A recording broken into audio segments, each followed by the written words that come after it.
This episode of the Multiamory podcast is brought to you in part by adamandeve.com. For 50% off almost any item, a free gift, and free shipping, use promo code MULTI at checkout. If you're happy with the same old ways of dating, If you enjoy sucking at communication, and you have no desire to improve your romantic life, then our podcast might not be for you. but if you want some out-of-the-box ideas to deepen your current relationships, broaden your sexual horizons, develop a better understanding of yourself, or learn more about non-monogamy, Then you've come to the right place. I'm Jase, I'm Emily. and I'm Dedeker. and this is the Multiamory podcast. Songs I know I did,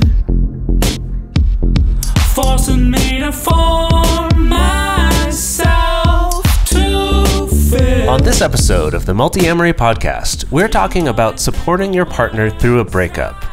We focus mainly on breakups in this episode, but many of these things apply if you're supporting your partner through other difficult times in other parts of their life, maybe with their family or something at work or something more serious and personal that's going on. I also want to have a little disclaimer on this that I'm sorry if the audio for Dedeker and myself is kind of echoey. We are in a house in Laos right now. We're in a Laos house. A Laos house. And this room doesn't have a lot of soft things in it, so it's a little bit echoey. We did our best to kind of put up padding around, but anyway, I apologize for that. Hopefully by next week we'll have figured out a little bit better solution. Second disclaimer is people who remember my trendy illness from last week or 2 weeks ago. It was so trendy that now Jase has it. So that's why he sounds the way he does. Hopping around. Grandiose. I'm like, I don't even notice it in my own head, but when I listen to recordings of myself, I'm like, oh God, it sounds like I have It's a just cold. a slight nasalness to your Yeah. voice. Yeah. I hope that you guys don't give it to me via the airwaves, because that would be gosh. digital gosh. waves. The digital Yeah. waves. Through the The internet. digital waves. That'll be the day when viruses figure out how to travel through the internet. Jeez, then then we're all fucked. screwed. Yeah.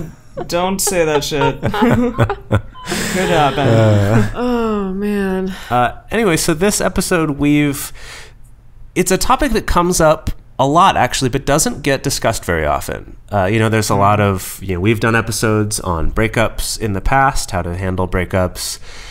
There's some advice out there about helping friends through breakups, but there's really not even a ton of that. It's kind of more tips for getting over your own breakup. So this episode is about supporting your partner when they're going through a breakup. And I suppose this could actually be helpful if you're the one going through the breakup as well, of just kind of realizing what kind of support you might need or something you might be wanting that you're not getting. But this is specifically focused on helping support your partner while they're going through a breakup. Well, this is another scenario where we don't have a social script for this either. There's a lot of these scenarios when you start coloring outside the lines of traditional relationships, where that is a new situation for many of us, of knowing how to be the one who's trying to just be generous and caring and compassionate to a partner who's going through a lot of pain, but it can bring up a lot of things for yourself also, even if you're the one who wasn't just dumped. Yeah. Jace, when you were talking about friends helping you through a breakup, that definitely made me think about times in my past when friends have helped me, and eventually, I talked about the person way too much, and my friend would just say, you need to stop talking about them. You're done now. And Sure. you can't really do that when you're partners with someone. I think you have to be a little bit more tactful, because you can be hurt a little bit more easily when it's someone with whom you're romantically involved. So Yeah. we'll definitely get into that for sure. That's a really good point, that there are things we are more sensitive to with our romantic partners than we are with our friends. Yeah, Yeah, for kind of sure. that tough love can be a little bit harder from Absolutely. a romantic partner. Yeah. So we've split this episode up into 3 sections. The first one is about caring for your partner. So this kind of stuff that you think of first, right? How can you best care for your partner?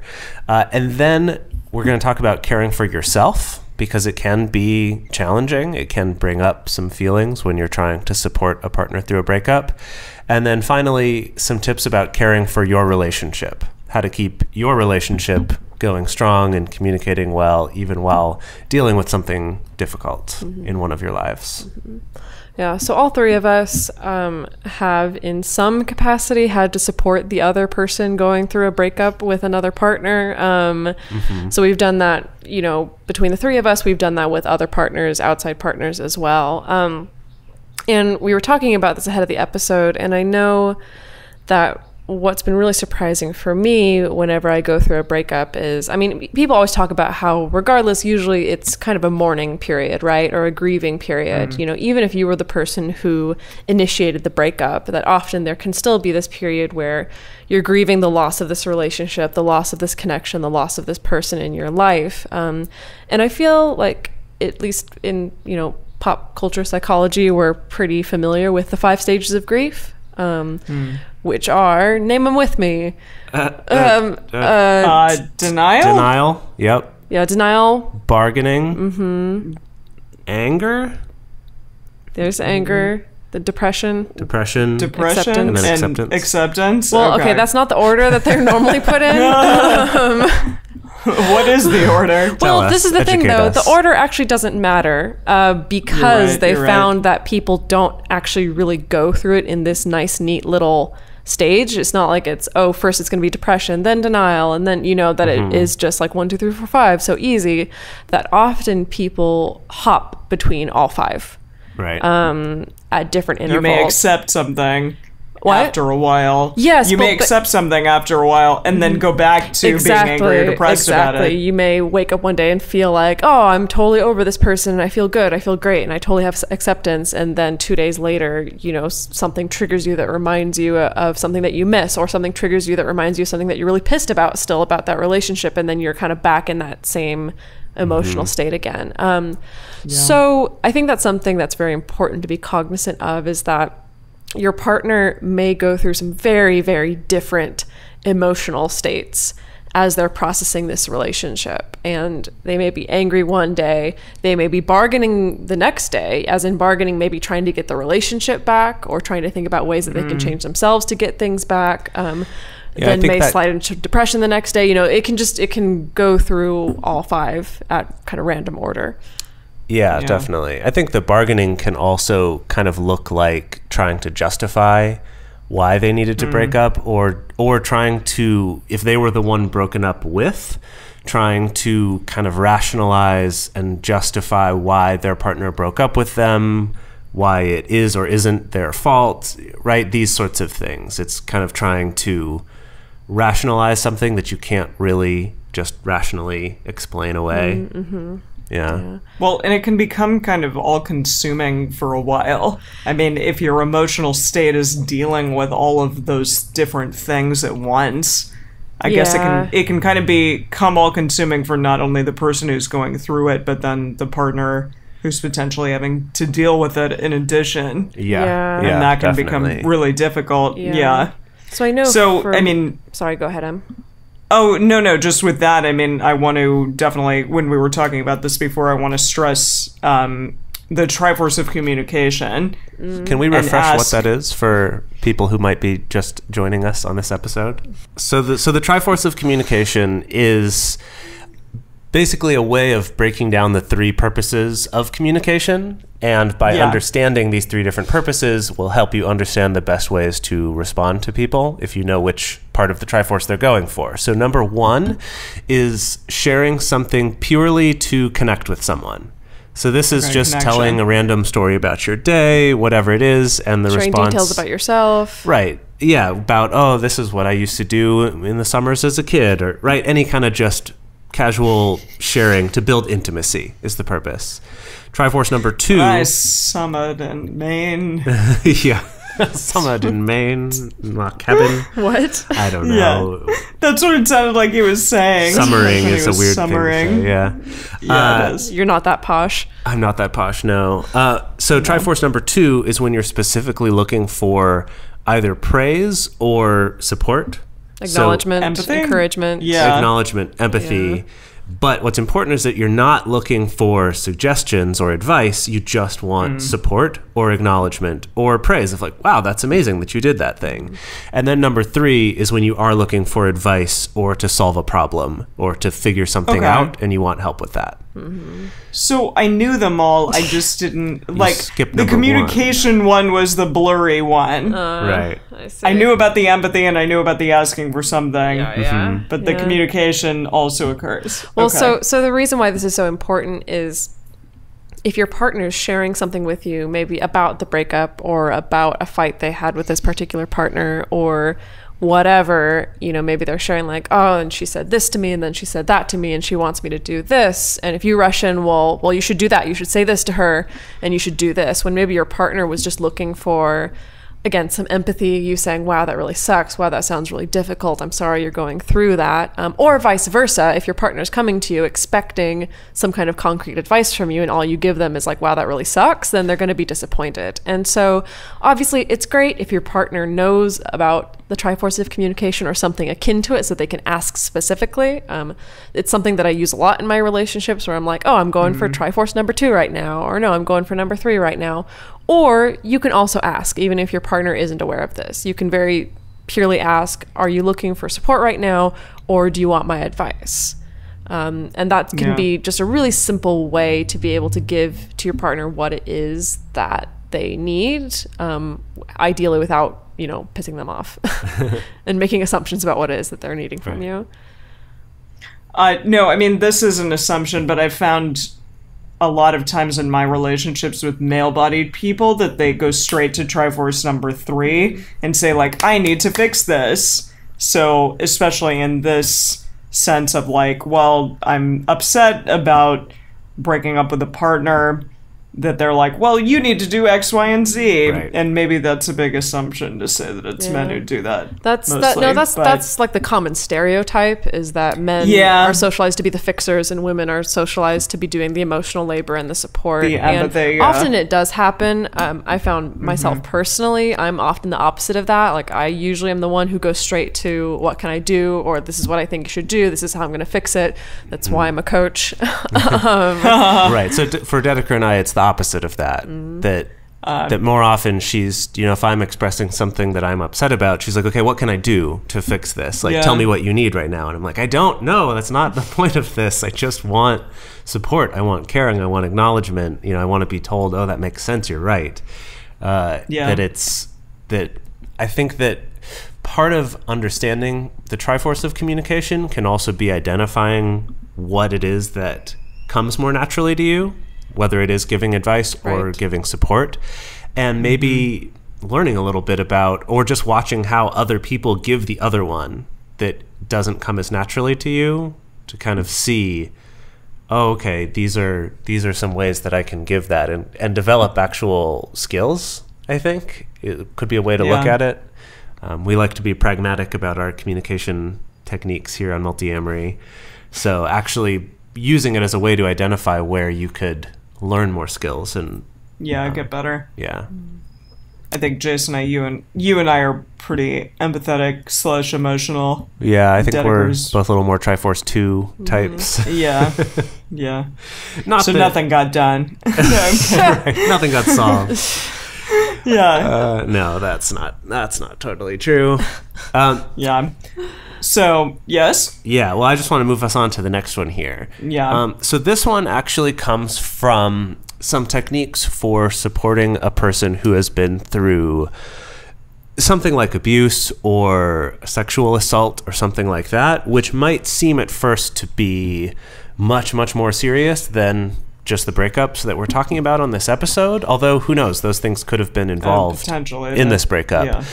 But what this is realizing that you don't need the whole story in order to be supportive.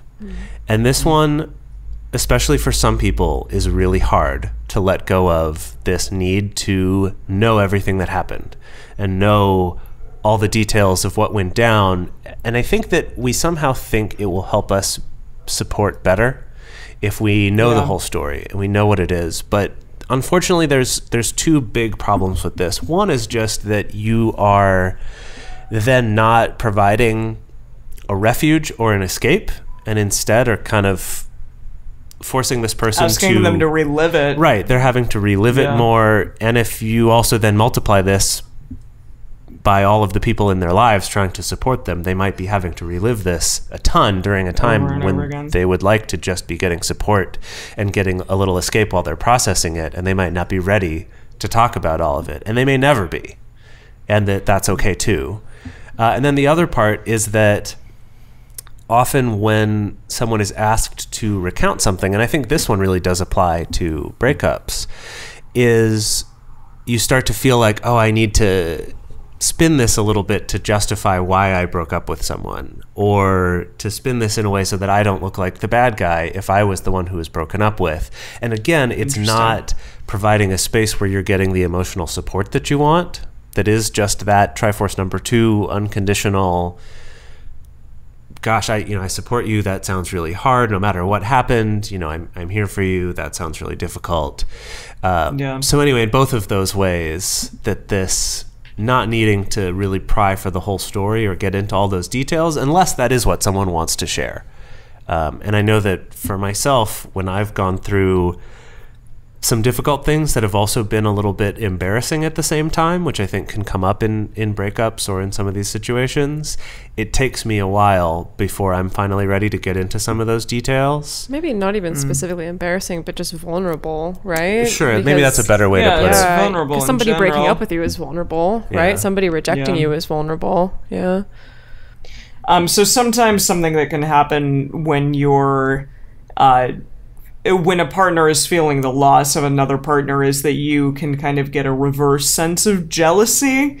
Like, oh God, this person is really upset about the loss of this partner. I'm jealous about that, or I'm having feelings of jealousy over it, which is a really interesting concept considering, like, the relationship is now over, but it sort of throws it to the forefront, like, potentially how meaningful that relationship was at one point to them, and it can kind of cause maybe feelings of jealousy there. Yeah, I know. Yes, Dedeker. I think what I see comes up for a lot of people is they see their partner going through so much pain and so much sadness, and they wonder, well, if our relationship ended, would they be this sad? Would they be this hurt about losing me? But I mean, no one wants to find out. It is this weird catch-22 kind of situation where it can still bring up these feelings of jealousy and wondering if your partner has that same emotionally intense connection to you as they do to this other person. Yeah. Mm-hmm. Yeah, it can. And it's hard because, again, it's at a time when you don't want to be bringing up your insecurities when you're there supporting them. Yeah. I mean, when Dedeker went away to Utopia, Jase, I mean, I was upset about it too, but I guess my rational brain kicked in a little bit more there. I knew, like, eventually she would be back, even though it was a challenging time, but Jase was he was going through a rough time there, and if you read Dedeker's book, like, additional things were occurring. But yeah, I mean, it was a really difficult time for me, I think, too, because I was seeing Jase be so upset by the loss of this person in his life, and it caused me to be like, well, am I actually that important to him? Or, et cetera, et cetera. So yeah, and it was something we did eventually talk about, but of course. But at the time, I think that was our first experience really dealing with that kind of situation. So we didn't really understand that was a thing to be concerned about, and didn't anticipate that. And it was a difficult thing. For sure.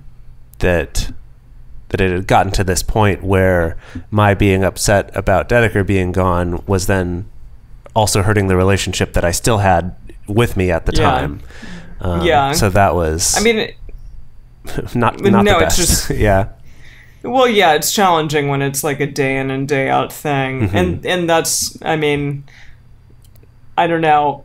It's interesting too on the reverse end, which I guess we can start talking about now. But when you're excited about the end of a relationship that your partner's having, like say you see a person in a bad kind of relationship for a while, And then all of a sudden when it ends, you're like, yes, thank God. Yeah, we've all been in that scenario, either where someone was in a bad relationship that we really wanted them to not be with this person, or if, you know, maybe there's a metamor that you don't get along with, or they've been kind of shitty to you, or you don't like them. Right. And so all of the above. Yes, just all of the above. We've all personally experienced that. Yep. That can be hard when your partner breaks up with somebody or that relationship ends and you personally are like, oh, thank God, finally. Right. You know, been waiting for this one for a long time. But that person is still upset. Yeah, how do you still be supportive when you're like throwing a party on the inside? Yeah. Basically. So, or with your other metamors. Yeah. Right. Maybe there's a bunch of you that are all excited about this finally being over. Yeah. So I found that for this, creating kind of a mental separation between your feelings about it and acknowledging that your partner may have different feelings about it. And just, I feel like in the moment, it can be hard, especially if it was a really bad relationship. It can be hard to think, how is my partner not just overjoyed to be out of this relationship that I've seen has been so bad for so long?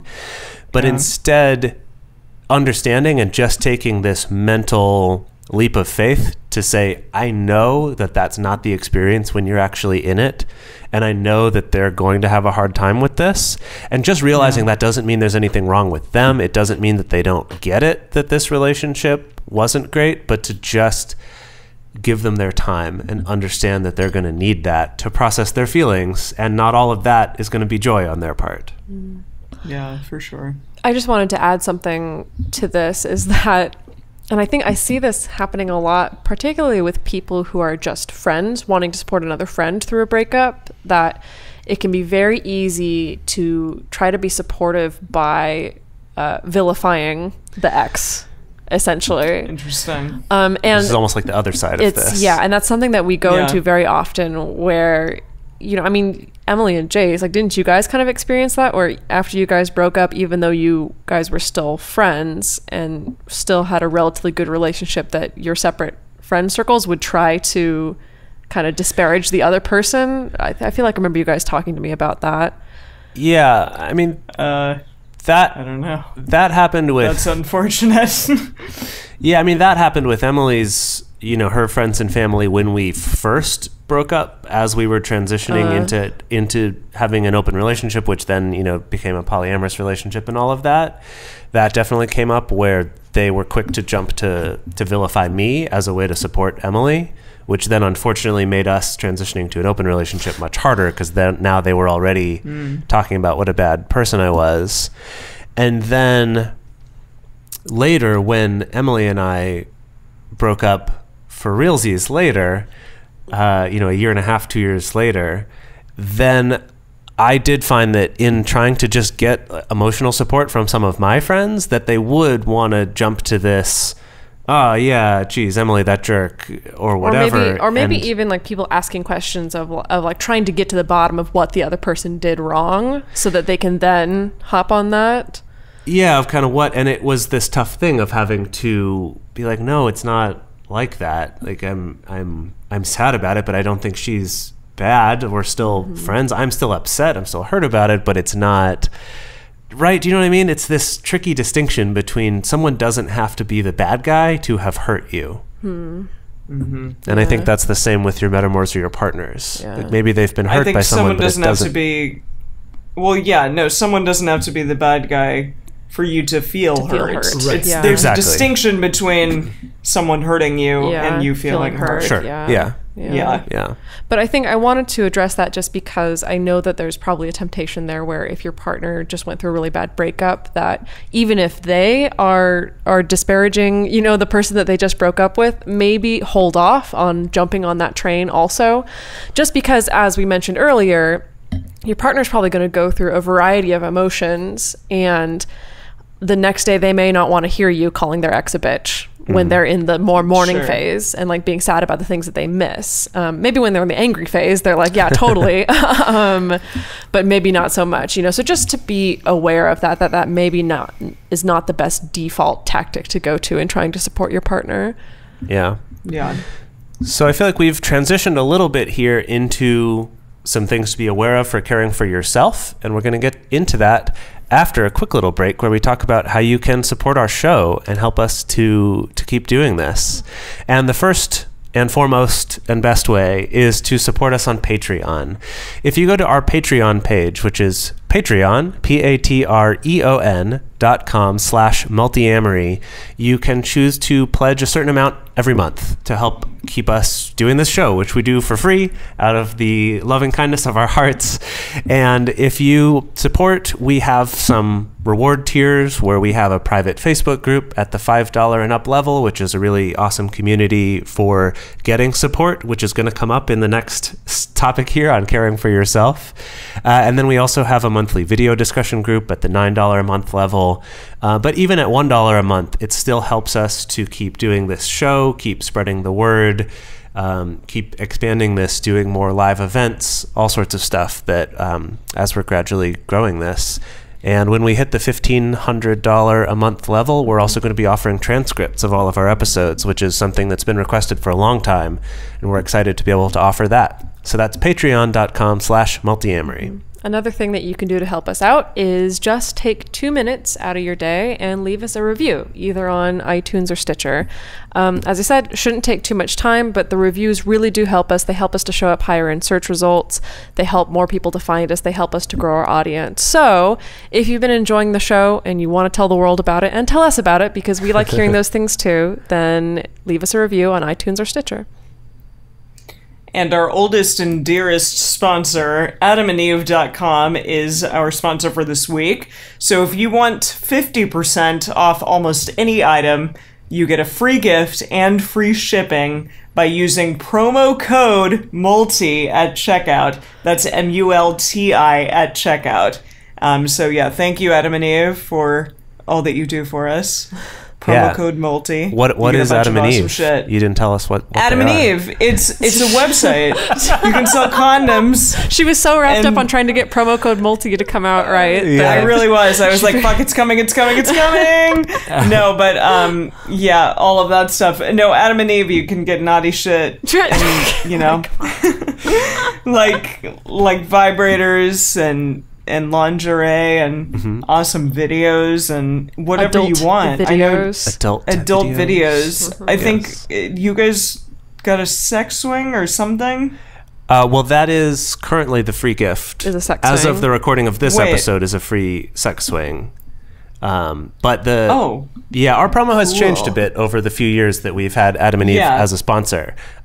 There was the clit bumper for a little while, which Emily was a big fan of saying. Who can forget the clit bumper? Who can forget the clit bumper? There were the 10 free items or the 10 free gifts at the beginning. Yes, But free shipping, and 50% off almost any item. Yeah, I mean, that's great. amazing. Yeah, pretty great. So if there's something you've been thinking about, trying to try out some new sort of toy or some new sexy outfit. My vibrator is starting to die a little. I may have to use promo code multi for sure. I also just heard from someone the other day that they've used this code multiple times. Oh. So this that this isn't just a one-time use code. I haven't verified that myself, but check it out. If you've already used it and you feel like getting some new stuff with the 50% off, check it out. Yeah.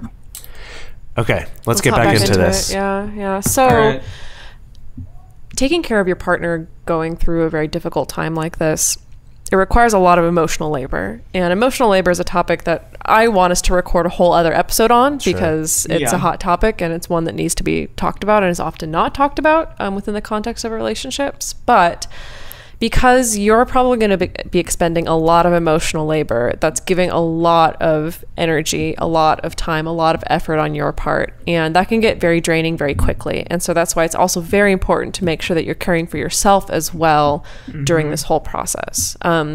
Because we found that what can happen, and it's hard to get away from this because, I mean, this is such a big part of kind of the couple-centric way that we are encouraged to build relationships, but we're very much encouraged to build relationships where your primary and usually only support network is your romantic partner. And that's it. You know, that's how a lot of monogamous relationships are built. And so it can be really hard when the only person that you go to for support is your partner, and then your partner gets drained, and then they have a bad day, and then they go to support for you, and so then you get drained. And so it's essentially becomes this like ping pong game of you guys giving your emotions back and forth to each other, and no one's actually really happy at the end of the day. And both people are drained, essentially. So that's why we really encourage people to find some sort of support network that is outside of your partner. It doesn't mean totally abandoning going to your partner for anything. It doesn't mean that, never asking your partner for support, but just finding somebody else, and it could be a close friend. It could be a family member. It could be a poly processing group or a discussion group. It could be an online community, just somewhere where you can go to receive support, because particularly in a time like this, if your partner's going through a breakup, they're probably going to have very, very little emotional energy or labor to give back to you for supporting you as well. And don't forget your self-care, like if you're feeling really shitty, go to a spa or something. Go get that Thai massage. Or whatever it is that your self-care is. It could be masturbating. Anything. It could be comic books. It could be masturbating it could into be playing comic video books. games. I don't know. Yeah, it could be, playing Legend of Zelda Breath of the Wild for 2.5 hours. Whatever it may be.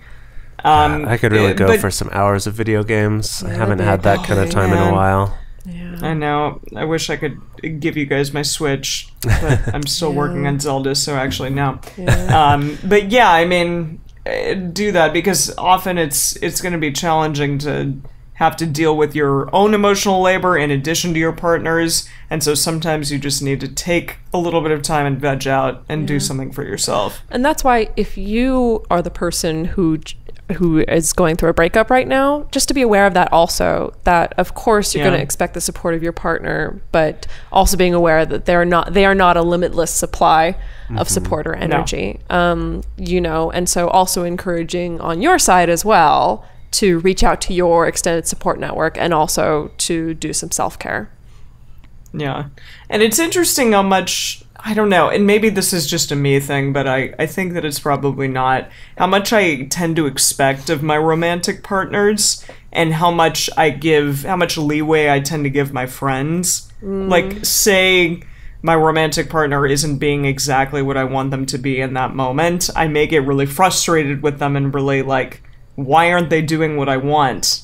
But then if a friend did roughly the same thing or gave me a little bit more tough love, I may be like, yeah, okay, they have a point. And yeah, maybe they don't want to totally be my, oh, yes, honey, I'm sorry this is happening or whatever. And it's something good to think about in that moment, because you do tend to give your friends a little bit more benefit of the doubt. On that subject, what Emily's saying about taking time for yourself to, do whatever it is that helps you feel a little bit better, that by structuring that into the way that you're supporting your partner can also be really helpful, so they don't feel like, you don't get to the point where you're just so frustrated you have to abandon them to go off and do something to take care of yourself, but instead to anticipate this for yourself, which is why it's important to think about these things now when you might not be right in the middle of this situation. So you can say, hey, I'm going to take a little bit of time to go do these things. Is there anything you need right now? Can I get anything for you while I'm out? Or whatever it is, check in so they know that you're still there, you still care, but you just are going to go do something else instead of getting to that point where it's just like, oh my God, I have to run away and go do this other thing. That's a great idea. Yeah. So let's bring it back to our very last section here, which is about caring for your relationship, the relationship that still exists between the two of you. Because obviously, just because this breakup is happening, the world still turns. You guys have your own dynamic that's still going on. You're going to have your own arguments, your own issues to work through. And so that's why it's still important to, not only care for your partner, but to care for yourself, but to make sure that both of you are still able to care for your relationship. So we really like encouraging things like having some kind of established regular check-in space or meeting or conversation, like our Scrum. If you go listen to our episode on incorporating Agile Scrum into your relationships, we really encourage that. Just somewhere where you've already established the time and space to be talking about your relationship anyway, so that you don't have to feel like the asshole where your partner's crying over a breakup and you're like, well, actually, we still need to talk about that argument that we had last week. Right. But that there's this agreed upon time and space where you're going to check in about the state of the union, as it were, to be able to cover these things. Right. And we generally advise this as a monthly check-in. So it also helps that if you know, oh, okay, in a few weeks we have our monthly check-in going, and right now is a time where I really just need to be here supporting my partner, it can also be helpful to know you have that coming up. So if you do kind of put off bringing something up because you're trying to support them, that you know, okay, well, in a couple weeks or this weekend, I will have a time when I'll get to talk about that. Maybe write it down so you don't forget. That is also really helpful in terms of just managing and making sure you're taking care of your needs and that you are discussing the things you need to discuss without having to do it right then when it is a time you need to be supporting somebody else. Yeah. And it doesn't need to be like an accusatory thing. I think it's more just like, hey, I was having a challenging point, during that as well. And again, that's what's helpful about that monthly check-in, is it gives it a space to talk about it. Safe space. Yeah, in a safe way that's more rational, and it's not just right while I'm upset. You're making me upset. Yeah. And then I think another thing to keep in mind is make sure that you're nurturing your relationship and that you're taking part in positive reconnecting activities that are outside of just caretaking. Because what it reminds me of, Esther Perel, I don't know if you guys are familiar with Esther Perel. She's a sociologist who wrote Mating in Captivity. She did a really interesting TED Talk on... Right, I think I've seen her TED Talk. On connectivity and on desire in long-term relationships. And she talks about the fact that as relationships go on over time, there tend to be these clear caregiver roles that come out. But the thing is that when we slip into caregiver roles, it's more of a parental role, and that tends to kill our sex drive more and our attraction for that particular person when you're, usually when you're in the caregiver role, but also in the care receiving role as well, because it brings up those parent-child things that got ingrained in us so early on. And so that's why it's important to make sure that you're taking part in activities and taking part in dynamics that are outside of just that caretaker role, to still nurture the relationship outside of just that dynamic. That's great. And this could even, depending on the circumstance, could even be designating a time where we're going to go out on a date, or we're going to do some activity we like, or maybe try some new activity where we're not going to talk about this person. This depends on your circumstance. Maybe that's not appropriate yet. Yeah, but maybe when your partner's ready for that. Right. Yeah. Make sure you both agree to this. I think when I'm pretty sure when Dedeker was out in Utopia, Jase, you and I had a couple days where we were like, okay, we're not going to talk about how upset we are that Dedeker's gone. We're just going to do our own thing. And it was really helpful at the time. Definitely. It was. Yeah. And sometimes we'd have to still stop ourselves. I know. We're like, nope. Nope. Can't talk about it. Yeah. Yep. Exactly. So. Well, breakups suck. They do suck, but yeah, this was a challenging episode for all of us. Yeah. But if you do have a good support network around you, that's not just partners, but also friends, could be family members, can help make them a little bit less sucky. Yeah, or at least help get the support that you need to grow from them and move on from them, and hopefully end up in a better place than you were beforehand. Yeah. Is there a way we can end this on a happy note at all? Because I just feel depleted and sad. This is a bit of a you guys episode. Rock. Aw. But you guys rock. Are beautiful. Even if there's a breakup, it's gonna be okay. Yeah. Well, one of the things that we talk about in our Agile Scrum episode is ending every Scrum with what we call an appreciation round. Oh, yeah. And this is something that Dedeker and I have started incorporating into other things, not just our monthly meeting, but also just if we've had a difficult talk or we're just having a difficult day. If we're both in bad moods and snappy with each other. Whatever it is, that if we get to a point where it settles, we'll kind of be like, hey, you know what? Can we do an appreciation round real quick? And just take a little moment to tell each other what are the things you do appreciate about them. And it helps both obviously to feel appreciated, but it also helps you to kind of remember that there are a lot of good things in your relationships, in this relationship, and in this person. There are a lot of good things going on too, and not, the whole world isn't absorbed by this one shitty thing that you're going through. Yeah. Well, I appreciate you guys that we can talk about painful things from the past in a way that's constructive, and we can talk about all our lessons learned and share that with all the good people listening to us. So thank you for that. I appreciate it. I appreciate the two of you for being willing to talk about challenging and hard things in the past in the hopes that it helps other people. I think that's a very admirable trait. I appreciate that we've stuck by each other through those hard times, and that it's made us stronger, better people, and I think stronger, better friends. That's cool too. Well, and I also now we feel so much better. Good. And we appreciate you, the listeners, for listening to today's episode. If any of you would like to have your question or your comment played on the show, you can call 678 MULTI05. That's our special call-in number. You can also email us at info@multiamory.com, or you can send us a message on Twitter, on Facebook, or on Instagram. If you want to support our show and join our private Facebook community or take part in our monthly video discussion groups, you can go to patreon.com/multiamory. Multiamory is created and produced by Jase Lindgren, Emily Matlack, and me, Dedeker Winston. Our episodes are edited by Mauricio. Our social media wizard is Will McMillan. Our theme song is Forms I Know I Did by Josh and Anand from the Fractal Cave EP. Forms I know I did, forcing me to form myself to fit.